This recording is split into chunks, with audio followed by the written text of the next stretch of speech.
नमस्कार। सतीश झा, बॉस्टन। ये देश प्रदेश का विशेष संस्करण है। ये विशेष संस्करण इसलिए है कि पश्चिम बंगाल अपने आप में एक बहुत बड़ा माइलस्टोन बन गया है। यहाँ का चुनाव एक तरह से परीक्षा थी कि देश में जनतंत्र की स्थिति क्या होगी, हमारा लोकतंत्र आगे बढ़ेगा या हम सब कुछ वो एक भक्ति के मार्ग पर चल के सिर्फ मोदीमय हो जाएंगे। तो ममता बनर्जी ने तमाम संदेहों के बावजूद एक बहुत बड़ा देश में एक समझिए कि एक पैमाना स्थापित किया है कि क्षेत्रीय जो पार्टियां हैं, जो प्रभावी पार्टियां हैं, वो अच्छा खासा मत ला सकती हैं। जैसे उन्होंने 73% उठाए, पिछले चुनाव से भी उन्होंने अच्छा किया। इसके बावजूद कि जो विरोधी भारतीय जनता पार्टी जो एक राष्ट्रीय पार्टी है, उसने पश्चिम बंगाल के चुनाव में इतना जोर लगाया जो 2019 में सारे देश के चुनाव में लगाया गया था।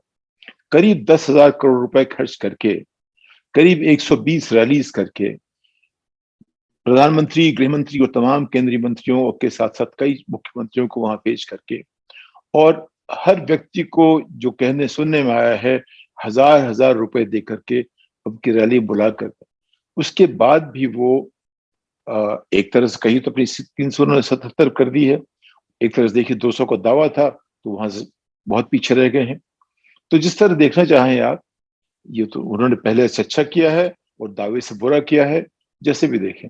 लेकिन जो उनका जो एक संकल्प था कि बंगाल को जीतेंगे, किसी भी तरह से बंगाल में भारतीय जनता पार्टी की स्थापना करनी है, हिंदुत्व की स्थापना करनी है, उसे जो एक सेकुलर जो उसकी प्रथा थी पिछले 75 साल की, उसको तोड़ के उसको धर्ममय करना है। ये बहुत बड़ी बात हुई है एक तरह से देखिए तो मेरे हिसाब से पश्चिम बंगाल के चुनाव का जो सबसे बड़ा परिणाम है ये है कि वो एक सेकुलर इंडिया की जो बात हुई थी, जो राम मोहन राय के जमाने से शुरू हुई, जो पिछले 75 साल में जो बंगाल ने दिखाया कि कुछ भी कहें, वहां पे स्थापना हुई थी पहले कांग्रेस की, फिर तक वामपंथियों की, उसके बाद ये तृणमूल कांग्रेस बेसिकली कांग्रेस का हिस्सा थी, वो बन के आई। लेकिन सेकुलरिज्म उससे बहुत इंपॉर्टेंट एक मुद्दा रहा है वहां की। दूसरी बात ये भी थी कि बीजेपी ने बंगाल को इस तरह महत्व दिया कि उनकी जो विचारधारा में 370 कश्मीर का अपीजमेंट, आमतौर पर जो अपीजमेंट देश में पॉलिसीज में हुआ उसका, और बंगाल की खास महत्ता थी। बंगाल इसलिए कि वो मानते हैं कि यहाँ 30% ज्यादा मुसलमान आ गए हैं।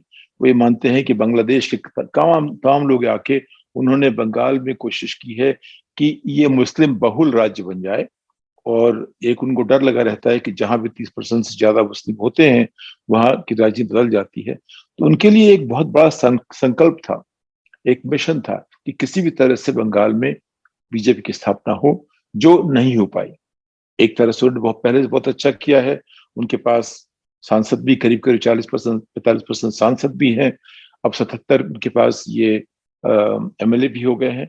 लेकिन सब मिला करके जो पश्चिम बंगाल की जो एक सेकुलर इमेज है वो बरकरार है। वो बहुत बड़ा एक इशू था। उसकी वजह क्या है कि पश्चिम बंगाल में अगर हम किसी राज्य को मानते हैं कि हमारी संस्कृति की एक बहुत बड़ी पहचान रही है, तो बंगाल रही है। आपको भूलना नहीं चाहिए कि गरीब राज्य होने के बावजूद जब विचार के स्तर पे आते हैं, तो आज सारे के सारे नोबेल लॉरेट्स भारत के हैं, जो भारत से निकले हैं, किसी न किसी तरह कलकत्ते से जुड़े रहे हैं। आप रविन्द्रनाथ टैगोर से शुरू होकर के जो अब तक के, अब चाहे वो अमर्त्य सेन हो, अभिजीत बैनर्जी हो, जो भी हो, ये सब बंगाल से जुड़े रहे हैं। सीवी रमन तक बंगाल से जुड़े थे, और जिनको नहीं मिला, जिनकी उम्मीद थी, जैसे सत्येंद्र बोस वगैरह, वो भी बंगाल से जुड़े थे। तो बंगाल इंटेलेक्चुअल मूवमेंट के हिसाब से एक बहुत बहुत बड़ा उसकी भूमिका बहुत बड़ी रही है। नंबर एक, वहां पे मदर टेरेसा भी थी, उन्होंने भी बंगाल से ही नोबेल प्राइज प्राप्त किया। तो लेकिन जितने भी हमारे मूवमेंट हुए हैं सांस्कृतिक, राम मोहन राय को ले लीजिए, विवेकानंद की बात करते हैं, यहाँ तक कि जनसंघ की स्थापना भी श्यामा प्रसाद मुखर्जी ने की, जो बंगाल के थे। तो जनसंघ की स्थापना करने वाले भी वहां के थे, फिर भी वहां जनसंघ की स्थापना नहीं हो पाई। इसका एक बहुत बड़ा महत्व है हमारी देश की राजनीति में, और संस्कृति से हम कैसे, जो जो दकियानुसी विचारधारा है, इससे कैसे बच सकते हैं, और कैसे हम धर्म और जो क्या कहते हैं सुरक्षा, धर्म और सुरक्षा दो ऐसे मुद्दे हैं जिन पे हम सोचना बंद कर देते हैं।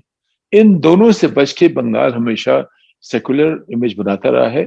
जरूर है कि वहां के नेताओं ने वहां विकास की बात नहीं की, वहां संस्कृति की बात ज्यादा हुई, वहां एक उनके इतिहास से जुड़ने की बात ज्यादा हुई, लेकिन विकास की बात भले ना हुई। वो ईस्ट इंडिया कंपनी के जमाने में वहां काफी तरक्की हुई थी उद्योग धंधों की, और जब से भारत आजाद हुआ तब से किसी न किसी वजह से वहां पर उद्योग का विकास नहीं हुआ। उद्योग का विकास चला गया मुंबई की तरफ, तमिलनाडु चला गया, दक्षिण भारत चला गया, लेकिन जहां तक संस्कृति की बात है उसके सबसे बड़ी बंगाल में होती रही।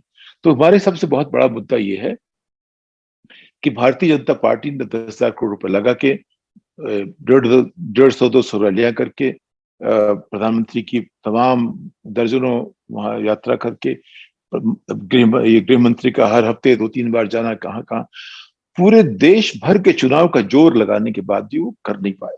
अब आप ये सोचो, उन्होंने सारी की सारी की जो मैकियावेली किताब थी उन्होंने पढ़ ली, जो उन पर जितनी भी ट्रिक्स थी। पहला काम उन्होंने किया कि वहां उन्होंने 8 चरणों में, एक छोटे से राज्य में 8 चरणों में चुनाव, कभी भी देश में पहले नहीं हुआ था, नंबर एक। नंबर दो, उन्होंने जितना पैसा इसमें लगाया, पिछले 2-3-4 साल 5 साल से लगा रहे थे, और ये कोई सिर्फ 60 दिन का उनका अभियान नहीं था, ये उनका अभियान 7 साल चल रहा था, फिर भी उनका अभियान, उनका जो मकसद पूरा नहीं हुआ। आप तीसरे दौर पे देखिए तो उन्होंने कितनी चीजें की, इन्फोर्समेंट डायरेक्टरेट, सीबीआई, यहाँ तक कि ममता बनर्जी के परिवार के लोगों के ऊपर जब चुनाव की प्रक्रिया चालू हो चुकी थी, फिर भी उनके लोगों को गिरफ्तार किया गया, उनको पूछताछ की गई, तमाम तरह के उनके ऊपर आरोप लगाए गए।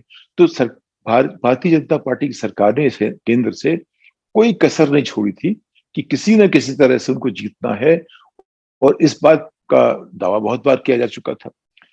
लेकिन बंगाल के चुनाव को लोग याद रखेंगे दीदी और दीदी के लिए। जिस तरह मोदी ने कहा दीदी और दीदी, वो हमेशा लोगों को याद रहेगा।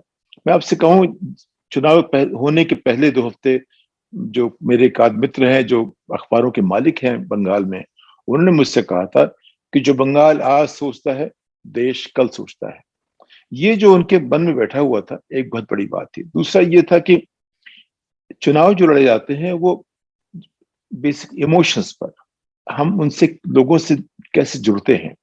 तो नरेंद्र मोदी में उनकी तो प्रतिभा है, तमाम लोगों से जुड़े हुए हैं, लेकिन पश्चिम बंगाल में 7 साल के बाद भी वो इतने लोग नहीं जोड़ पाए कि वहां बहुमत ला सके। फिर भी मानना पड़ेगा 40% उनको वोट मिले हैं, उसके आसपास मिले हैं, लेकिन ममता बनर्जी को 48% मिले हैं। भाजपा का जो मत हुआ है पहले से थोड़ा कम हुआ है, पहले लोकसभा में 43% था, अब 40 हो गया। ममता बनर्जी का प्रतिशत पिछले चुनाव से बढ़ गया है। तो यानी कि कुछ ऐसी बात हुई है कि सारे जोर लगाने के बाद भी भारतीय जनता पार्टी ममता बनर्जी को हिला नहीं पाई। और उन्होंने जो कहा था कि मैं एक टांग से, चूंकि उनके उनके वो व्हील चेयर पर चल रही थी, एक टांग से बंगाल जीतूंगी और दोनों टांगों से दिल्ली। तो अब वो तैयार हो रही है दिल्ली जाने के लिए। दिल्ली जाना इतना आसान नहीं है, क्योंकि उनकी पार्टी क्षेत्रीय है, उनकी पार्टी राष्ट्रीय होती तो बात अलग होती। लेकिन जो वो जो एक नारा था, वो एक संदेश था लोगों को, मैं एक टांग से बीजेपी को हरा सकती हूँ, वो उन्होंने पूरा करके दिखा दिया।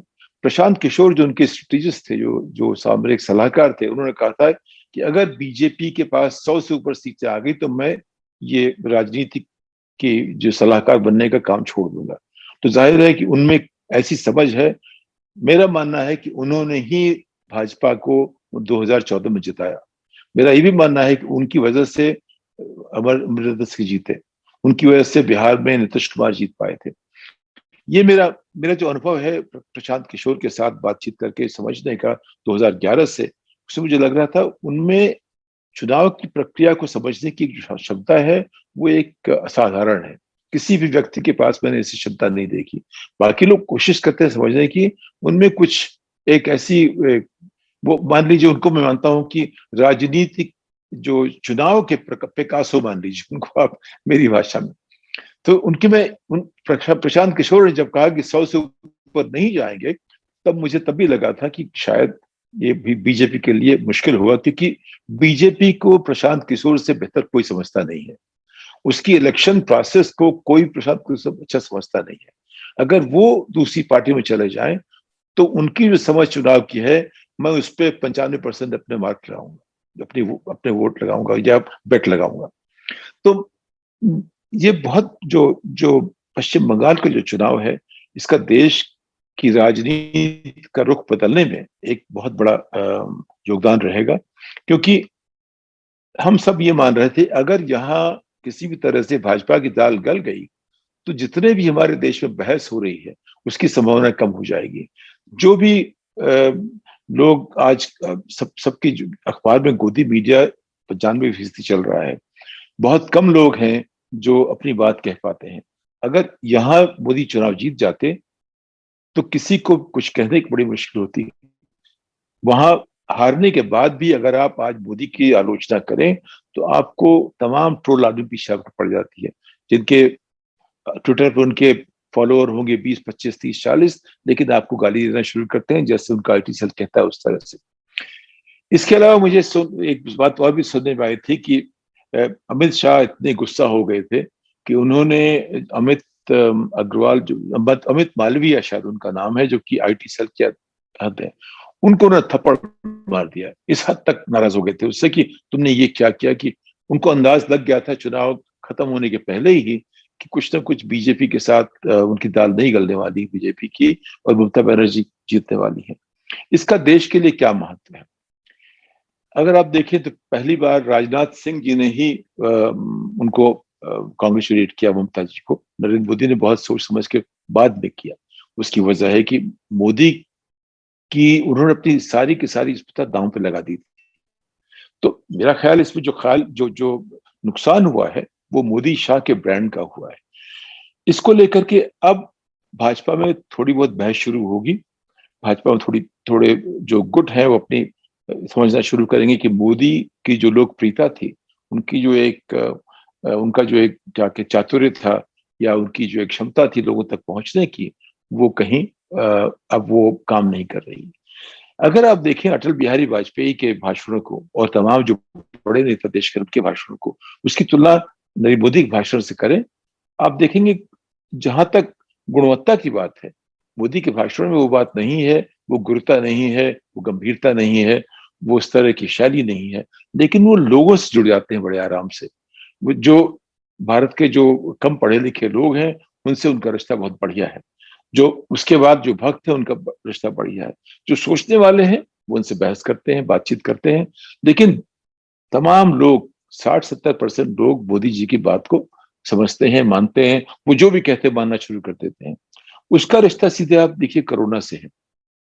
जिस तरह उन्होंने डफली बजाई, ताली थाली की बात की, लोगों ने करना शुरू कर दिया।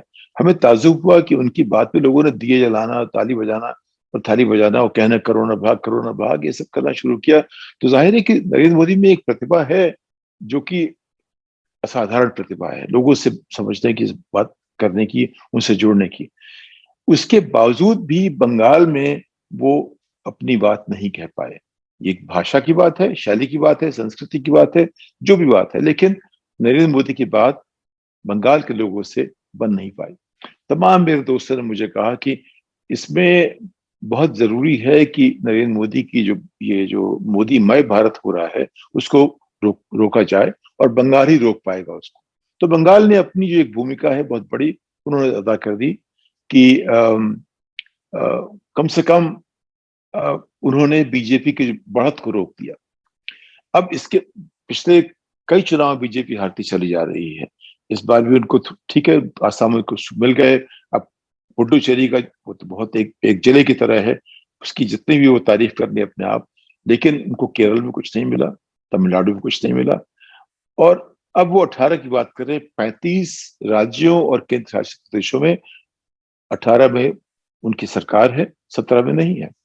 तो यानी कि देश में एक तरह से कुछ गुंजाइश बनी है, जगह बनी है कि तमाम जो क्षेत्रीय पार्टियां हैं वो अपना दावा फिर से करें।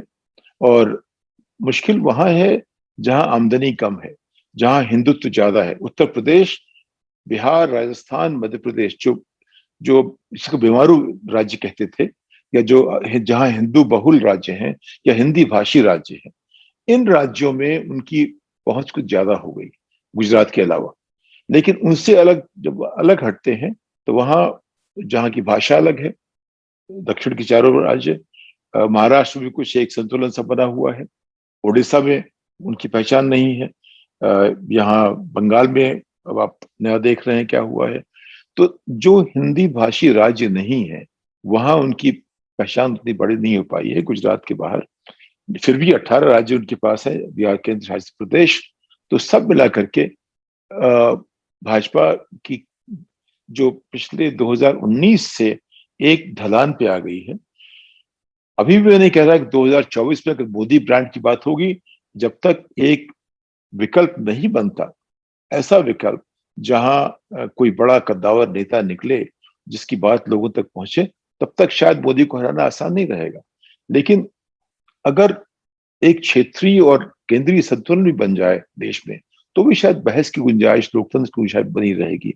आज की तारीख में पिछले 3 4 5 साल से लग रहा था कि सारे संस्थाएं, हमारे जो जो संवैधानिक संस्थाएं हैं, वो कमजोर हो रही हैं। हर एक के ऊपर एक एग्जीक्यूटिव का पावर बढ़ता जा रहा है, सब मोदीमय हो गए हैं। इससे थोड़ा सा वो जो एक दिशा देश के लोकतंत्र की बदल रही थी, और दुनिया भर में जो एक हमारी जो प्रतिष्ठा कम हो रही थी, शायद उस पर एक विराम लगेगा। कम से कम अर्ध विराम तो लग गया है। इस बात के साथ फिर अगले हफ्ते आप हाजिर होंगे। तब तक के लिए नमस्कार।